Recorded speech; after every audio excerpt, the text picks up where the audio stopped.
What's happening, Internet fam? So it is December 4th, and it is a Tuesday today. And I just had a video chat with the kids. And once again, I was hung up on before the full 20 minutes was up. I was trying to discuss the details of the visitation that I'm supposed to be having with the kids, the Christmas visitation. As some of you know, last year I was supposed to have Christmas visitation, and it was never granted to me. I never got to see the kids last Christmas, and I had spent thousands of dollars, and I was thwarted from being allowed to see the children at Christmas time. Unfortunately, I'm a little bit concerned that that may be happening again this year. The kids live in Hawaii now. I haven't seen them in 6 months. I do have video chats 3 times a week for 20 minutes each video chat. But they never go the full 20 minutes. Frequently, hung up on within 15 minutes or 18 minutes or 16 minutes or 12 minutes. Today, I think it was 13 minutes. There's a record of it in Skype. And every time that happens, I make a report. I file a report with the DA and say, hey, listen, I'm not getting the court-ordered visitation I'm supposed to be getting. I have lost several jobs now because of child support services coming after my employer. So I'm basically unemployable, which is awful. It's really, really hard. I've just been trying to play music and do little side jobs here and there. I mean, I'm like really like not even making enough money to survive. The shows have been going great. I enjoy playing shows. I've got some stuff coming up that's pretty promising in the music department, but it's been really, really tough, to make ends meet, even to just, pay my cell phone bill and eat. And, the basic life necessities have been really, really tough to meet. It's a constant battle and constant stress, because I'm unemployable. Every job that I've had, child support services come after them after a couple of weeks, before I get my first paycheck usually. And so inevitably my first paycheck ends up being my last paycheck because most employers don't want to deal with child support services and the extra paperwork that goes along with all of that. And I know my situation is not uncommon. I know there are employers that have methods of dealing with that. But most of those employers are corporations that ethically I would have a very hard time working for personally. Some of you who might know my politics, I'm very anti-corporate. I think that I try to support small locally owned businesses, small family owned businesses. I try not to support any large corporations. I try not to support any what I deem unconstitutional government agencies. I'm not interested in doing any work for any of those. Knowing what I know now, I lost connection there for a second somehow. Yeah, basically I can't work for a corporation and look myself in the mirror. I have to, have enough pride to, especially in the situation where I'm in, where I'm like alienated from my children, I have to really lead a really, really positive, healthy, happy lifestyle every day so that when I do get to see them, I really have something impressive to show them. So I'm really trying to, do the right thing. And for me, that means not working for a corporation, not working for an unconstitutional government agency.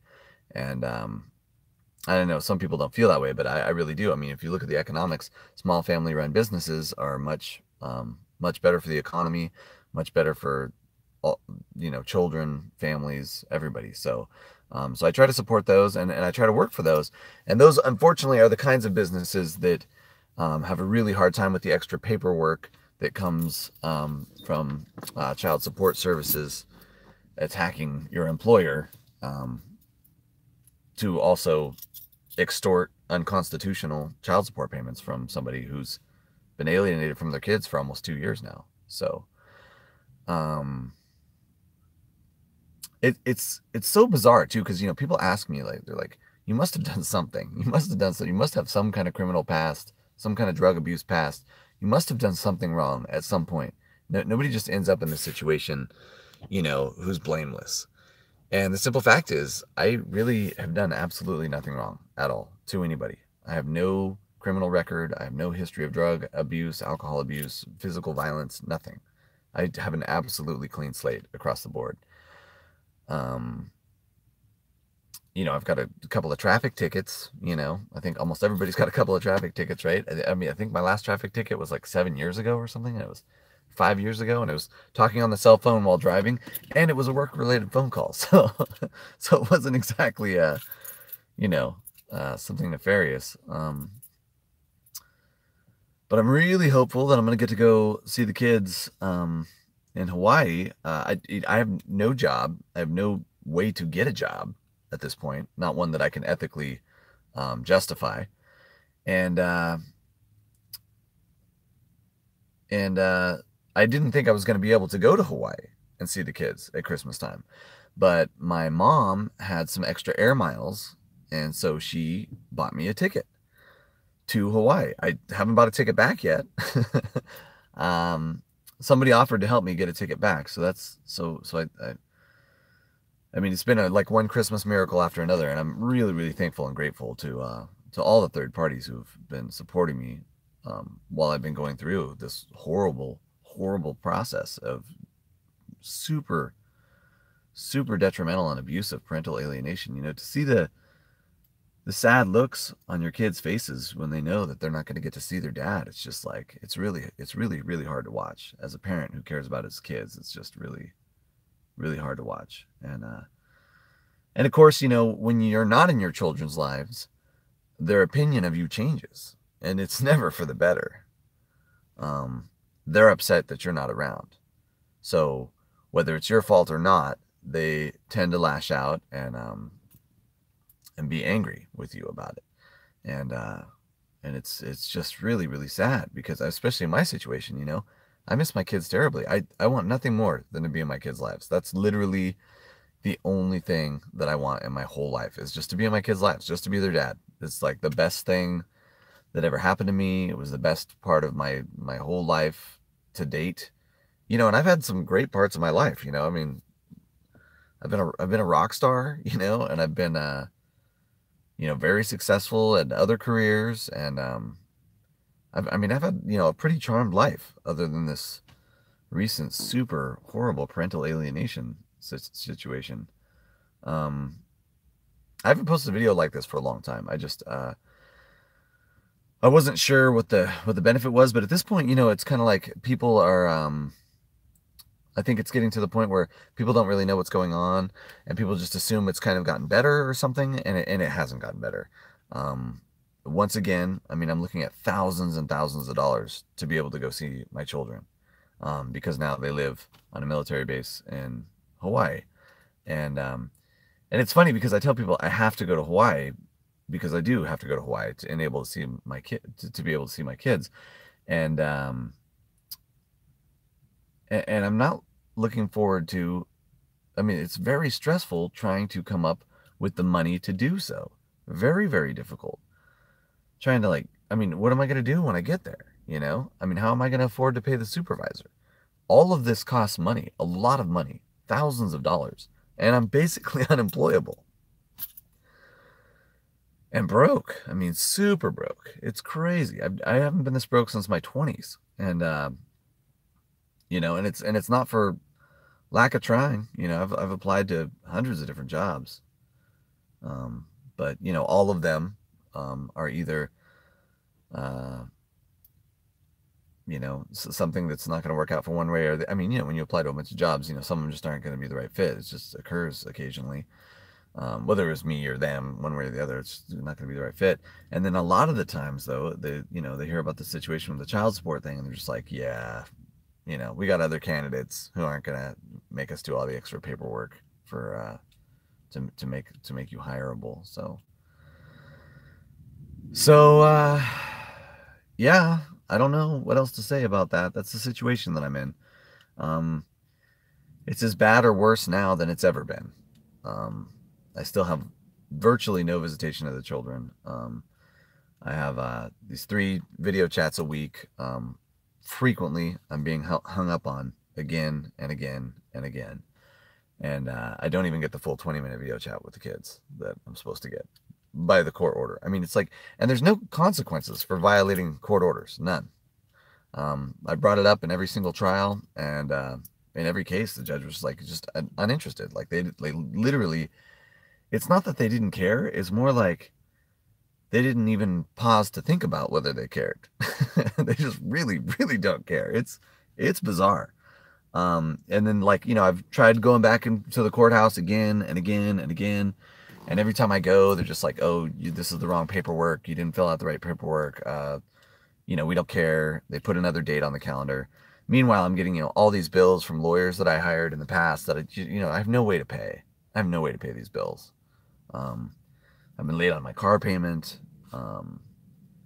Yeah, it's just, the whole situation is just, it's really, really tough. I really, really desperately need to make money so that I can go see my kids. And I can't make money because the state of California will come after any employer that I have immediately. And almost all the employers that I'm willing to work for, because of my rather stringent ethical code, are unable to deal with that extra paperwork. So, yeah, and it was a shame. The last job I had, my boss was so bummed. He was so bummed. He knew I was a good worker. I've been working there a couple of weeks already, three weeks or something. And he really, he saw that I was management material, and he wanted me to stay in the company and possibly be a manager at some point, maybe help them drive more revenue for their business. I mean, I'm a pretty good employee almost everywhere I've ever worked. Almost always I get promoted and end up in management, no matter what job I have, and I like working. I like going to work and having a job, but it's literally impossible for me to do so right now. And I've tried so many times, so many places, and it's not that I've given up, but I can do shows and I can make money doing shows, and child support services isn't going to come after all these, they're not going to come over all 300 bars in California that I go play at. That's just not going to happen. So, and I don't even make enough to survive on doing the shows. Speaking of which, I'm always looking for a booking agent. I will pay anybody to be the booking agent. Absolutely. Very happy to give up 20% of my salary just to have somebody else make those phone calls and emails. When you're doing it yourself, it's very, very difficult to come across as a professional.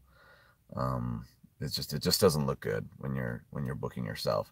When you're booking for somebody else, it just immediately makes you that much more hireable. And also, I'm just not really that good at it. I'm good at a lot of things, but I'm really not good at negotiating deals and cold calls. And I hate bartering. I hate dickering over the price. I hate it. I suck at it. I don't want to do it. It's one of the reasons I don't like to go to other countries a lot of the times, because you go to another country and they're always trying to like change the price and barter with you, or it's not called bartering. What is that called? Anyway, they're always trying to negotiate a price with you, and it's just, I hate negotiating prices. It's just, to me, it just feels dirty, and I just don't like it.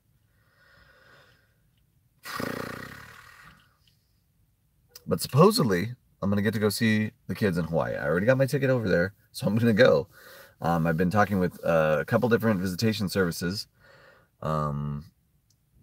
It's weird. There's only one official, kind of court sanctioned one on the island, and I've called them 7, 8, 9 times. They've called me back. They're cool when they get on the phone, but sometimes getting them on the phone is not that easy.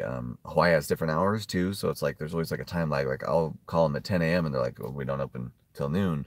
Noon Hawaii is like, I don't know, 3 p.m. here or something. It makes it difficult. It makes it very difficult. And then the other supervisor, super on the spot, sending me emails right away, and they're going to be like $200 an hour or something. I mean, with the initiation and all of these other aspects of it, it's going to be very costly. But if I want to get all the hours of visitation that I'm granted, which, since I'm flying over there and spending the thousands of dollars to do so, of course I want to get. The only thing I care about is having my kids in my life. That's literally like the only thing I care about.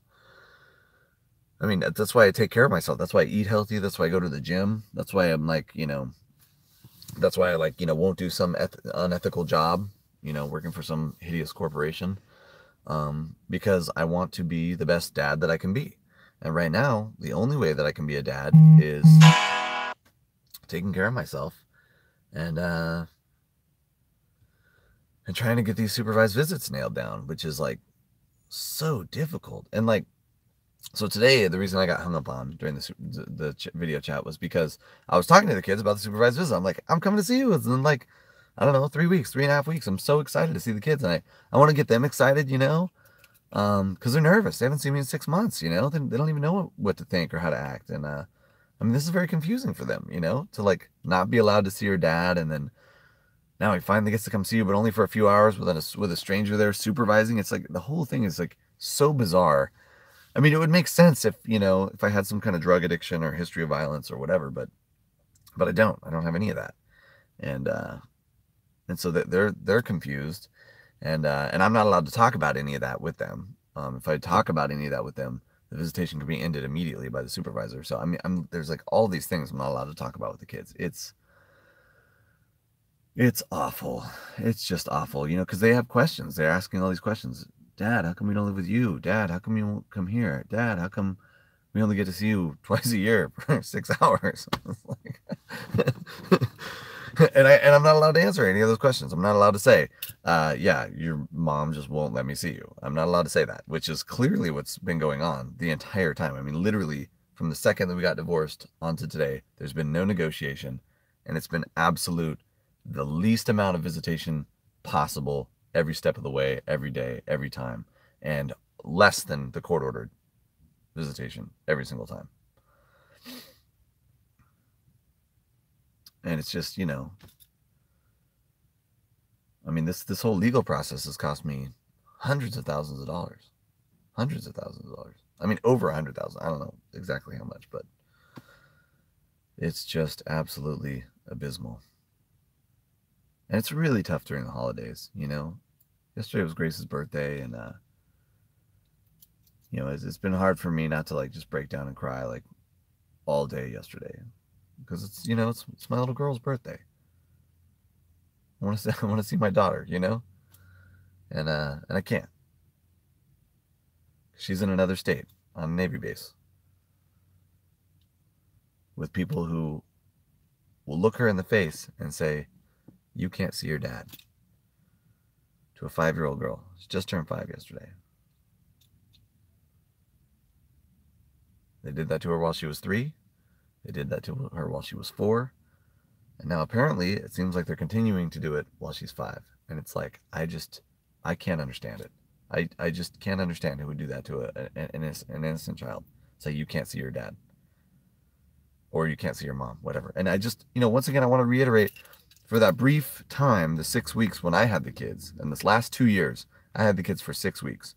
And during that brief time, I made sure they had a video chat with their mom every night. Because I read all the reports, I read all the psychology behind it, and I knew that's what was best for the kids. I've always been trying to act in the best interest of the kids. Every single day, every step of the way, I've been trying to act in the best interest of the kids. And I've just been shut down again and again and again and again and again. I got run out of money, completely run out of money. The greasy lawyer that the other side has, I can't remember his name. He disgusts me so much. I mean, this is a guy who makes a living hurting children. It's pretty awful. And, I've been outmaneuvered in the legal process every step of the way, as was my ex-brother-in-law too. My children's mother's sister. I don't think there's anything legally. I think legally I can talk all about that case.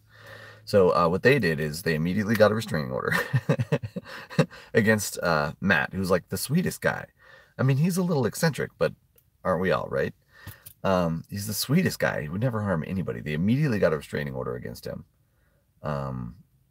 And it was like the same kind of situation, or a similar situation that you've heard before in a lot of situations, where like she wanted to sleep around with all these other guys, and she wanted an open relationship, as if that's good for the kids to witness.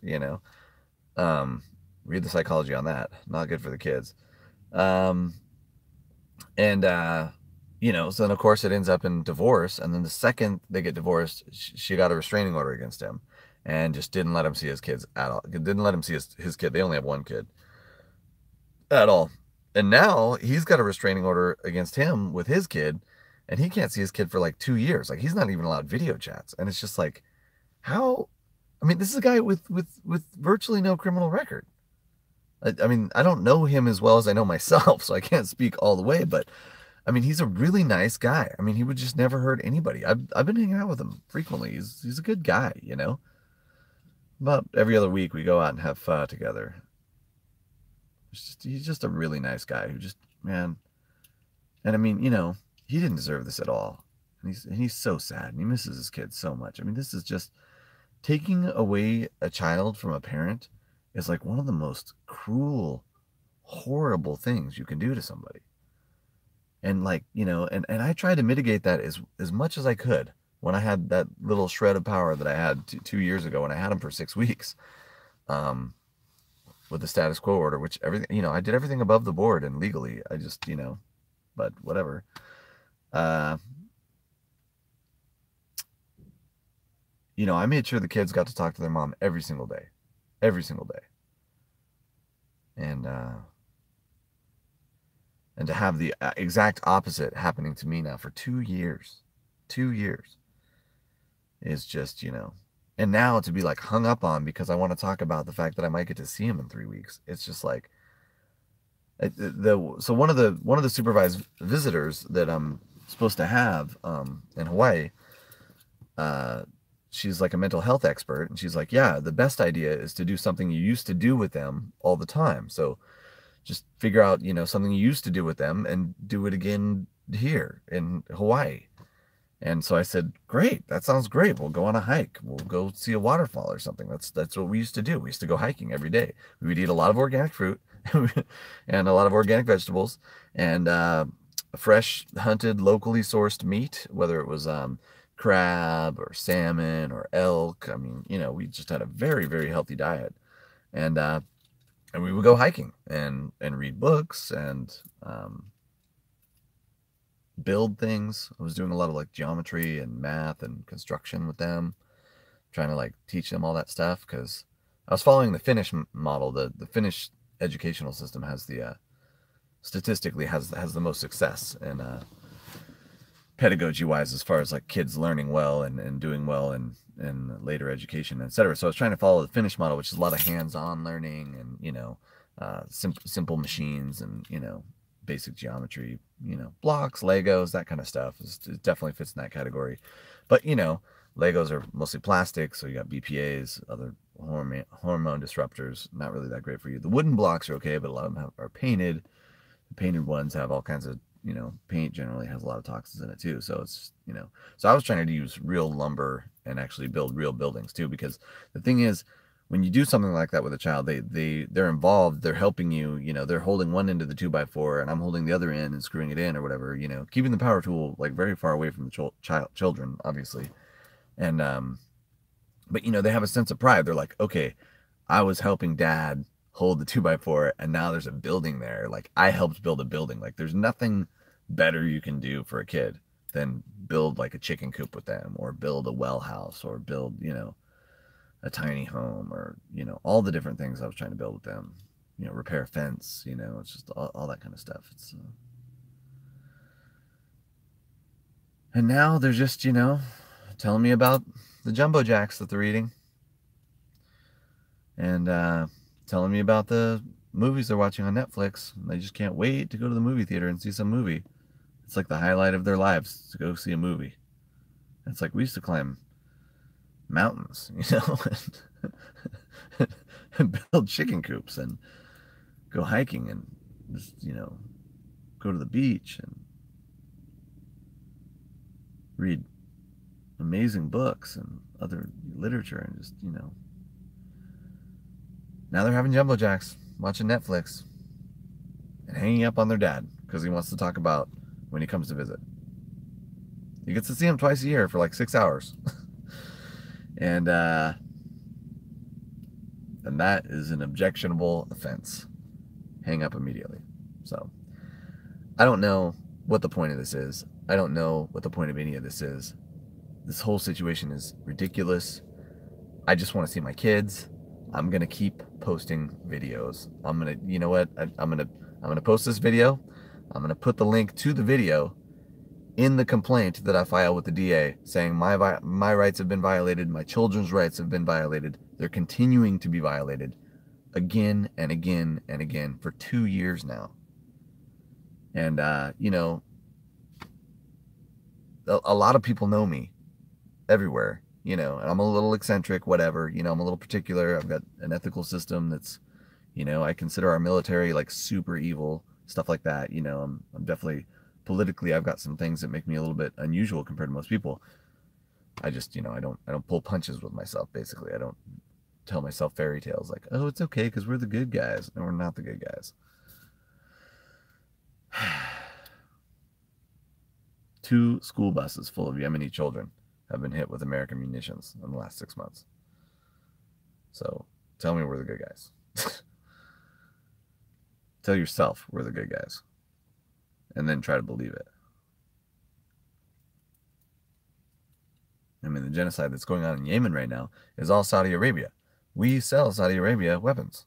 We provide military and financial aid to Saudi Arabia. How are we the good guys?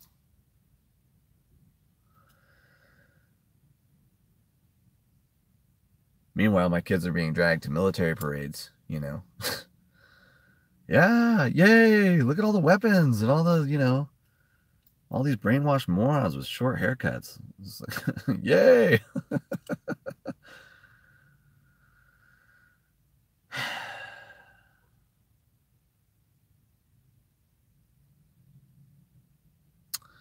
All right, internet fam. I guess that's all I got to say on this subject. Merry Christmas. I hope all of you are having a great holiday season. I'm actually really doing pretty well, except for the financial stress of trying to work out how I'm going to get to see my kids, and the stress of being continuously thwarted from having a relationship with my children. It's an incredible form of abuse that's just absolutely horrific. And the fact that our system allows this to go on to innocent people all the time. I mean, my case isn't even unique. There's millions of men all across the country in my same situation, and a few women. It's much rarer for women, much rarer. But it's not uncommon for guys at all. You know, meanwhile, the kids are being taught, you know, I don't know about my case, but in many cases, the kids are being taught, oh, he's a deadbeat dad. He doesn't care about you. He doesn't want to see you. All this stuff, you know. I mean, my kids were telling me stuff. If you go back and watch my other videos, you can hear some of the stuff my kids were telling me when I finally got to see them for $1,000 a day or whatever it was. Once again, you know, if you have wealth, you have rights. If you don't have wealth, you don't have rights. I don't have wealth. Therefore, me and my kids don't have rights. That's the situation in this country. If you don't have money, you don't have rights. Nobody cares. Nobody wants to hear it. Nobody even will bat an eye, you know? And family court, this happens all the time. All the time. Innocent people get stripped of all their parental rights. Innocent children get stripped of all their rights to have access to one of the other parents. All the time. Happens all the time. Constantly. 5-year restraining order. Granted. No criminal record. No history of abuse, violence. No drug addiction. No DUIs. No multiple DUIs. 5-year restraining order. You got to pay somebody to come watch your kids. And you got to fly to the military base there to go see your kids too.